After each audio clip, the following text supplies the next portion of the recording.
Okay, good morning, Dr. Wearne, and it's really a pleasure to meet you today. You are currently the Vice Chair of the Codex Alimentarius Commission and candidate to be Chair of the Commission. So we're very pleased to have you with us, and we would like to have the opportunity of sharing some of your insights as to what you wish to accomplish in taking the chair position. And perhaps if you wouldn't mind introducing yourself to our listeners. Well, hello, everyone, and thanks for this opportunity. My name's Steve Wearne, so I'm currently Director Global Affairs at the UK Food Standards Agency and one of 3 Vice Chairpersons to Codex and standing for election as Chairperson this year. Well, again, thank you for making the time. So a few questions that will help us understand your vision for Codex for the upcoming period, and perhaps starting by trying to understand what you think Codex needs the most over the coming period. What are the challenges that are encountered by the organizations, and how do you think your leadership will help address these challenges? Well, I think as we look forward through and beyond the COVID-19 pandemic, the next few years are going to be pivotal for Codex and will bring their own challenges, and probably some challenges that Codex hasn't faced in its nearly 60-year history. So I think, first of all, we need to bring the Codex strategy to life. Our strategic plan has a renewed sense of ambition for a well-resourced and responsive organisation that understands and acts on the priorities and needs of its members, developing standards and texts that are actively used around the world.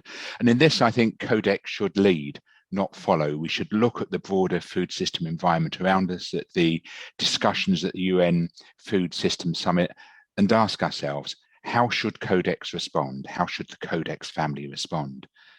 And in doing that, I think the second challenge is that we need to build participation.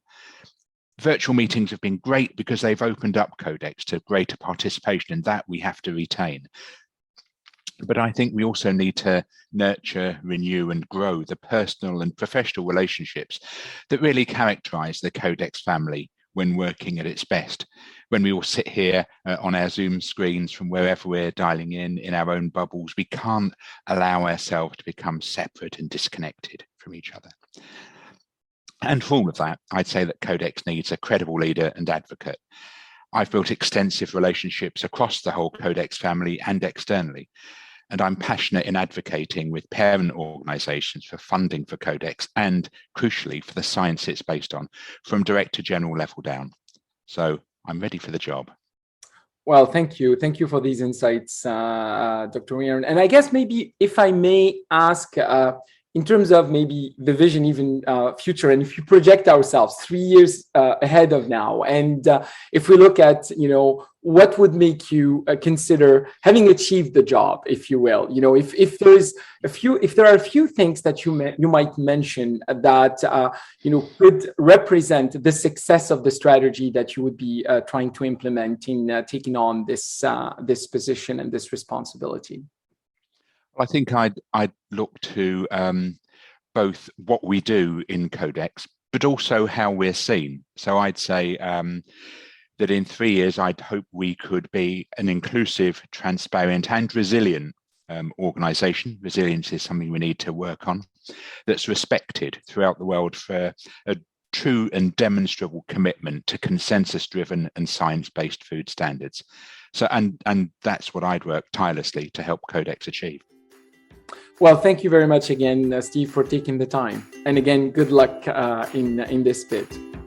Thank you. It's been a pleasure.